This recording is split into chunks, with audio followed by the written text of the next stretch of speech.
the laughter of children, but come nightfall, an unknown silence would descend over the village, a silence filled with fear.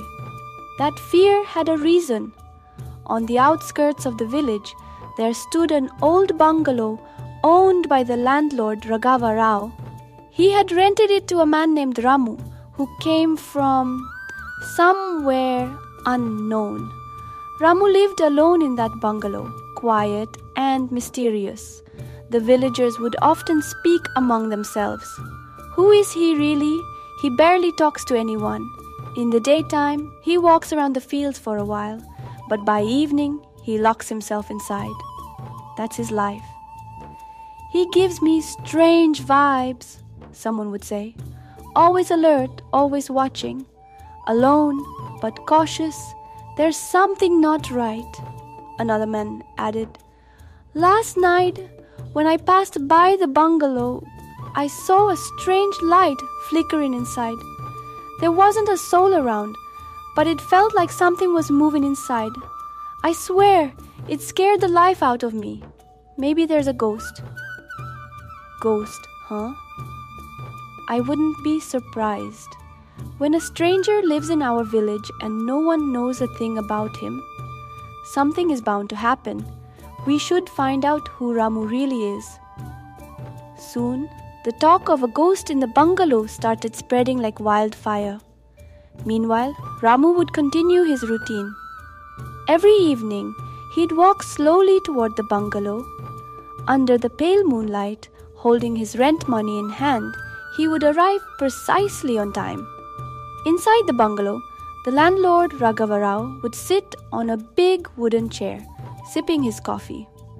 Ramu would approach respectfully and say, "Namaste, sir. Here's this month's rent. I brought it early as I figured you'd have expenses."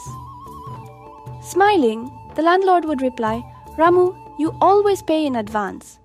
It makes me happy. Others only show up at the last minute. But not you. People like you are rare." Ramu would respond humbly, "Sir, it's my duty. I'll be here for another year. You've trusted me with your bungalow. Living up to that trust is my job."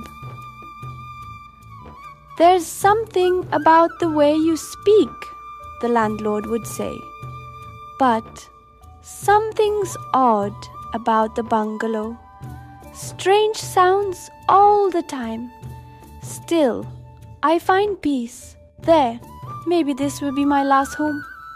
Surprised, the landlord would ask, "Where does your peace come from, Ramu? You don't speak to anyone. Is there a story behind this?" Ramu would softly smile. "Every man carries a secret thought deep inside. It's like a hidden chamber in the heart.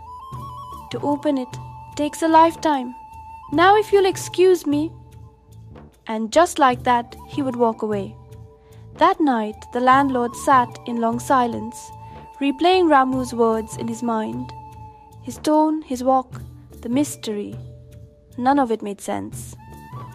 Another month passed.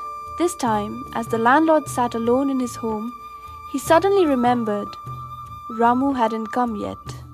Strange, he thought. Ramu always pays before the month ends. What happened?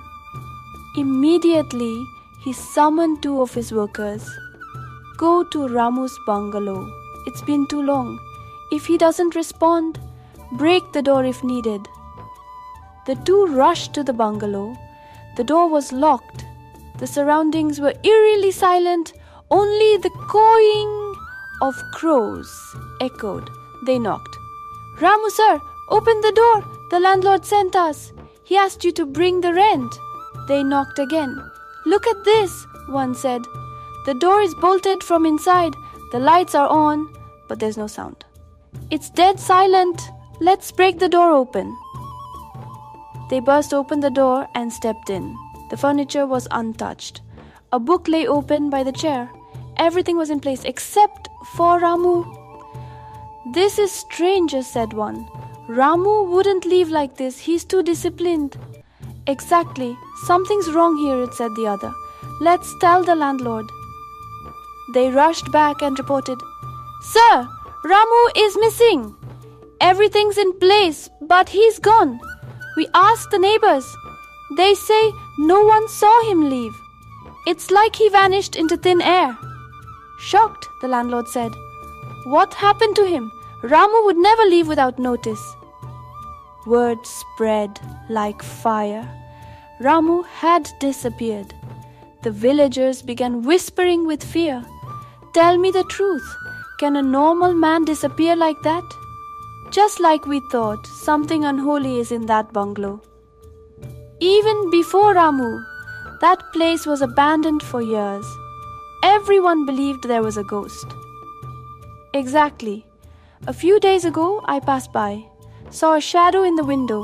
My heart nearly stopped. Another said, I live near the village edge.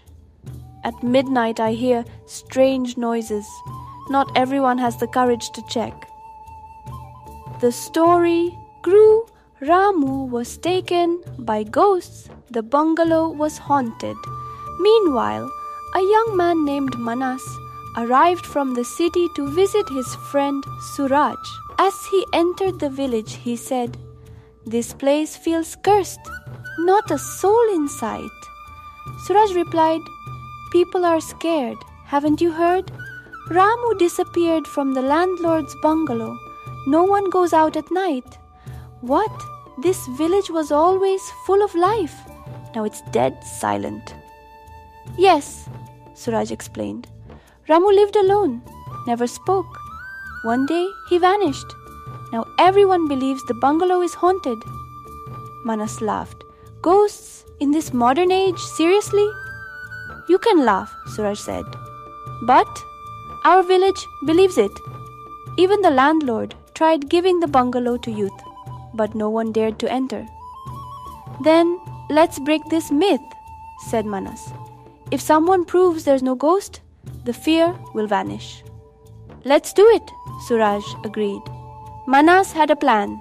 We'll solve this scientifically. He gathered the youth. The next day, a mysterious man arrived in the village. Long hair, black shirt, a Rudraksha mala. His name, Satyanand.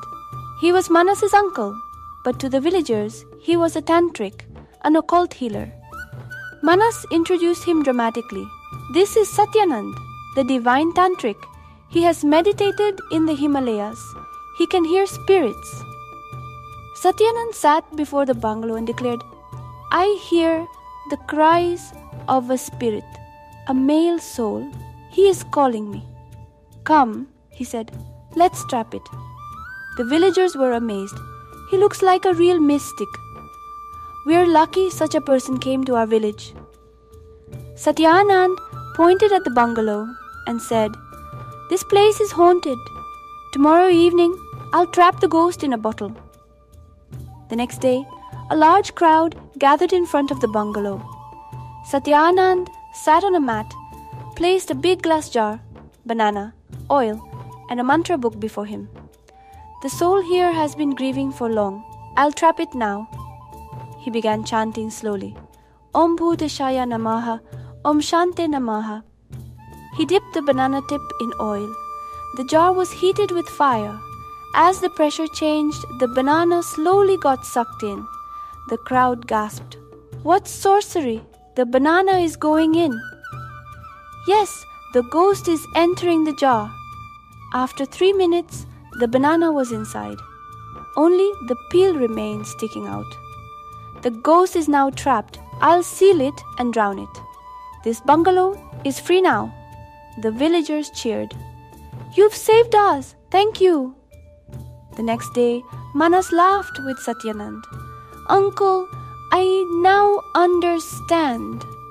The jar heated, expanded, then cooled. That pressure pulled the banana in. Exactly, said Satyanand. You have the mind to see truth. That was the message. We must have both eyes to see and the mind to understand. To them, you're a ghost healer, but in truth, you're a science teacher. Sometimes, said Satyanand, you can't defeat fear with truth. You must use belief to fight belief. But what happened to Ramu? He was a thief,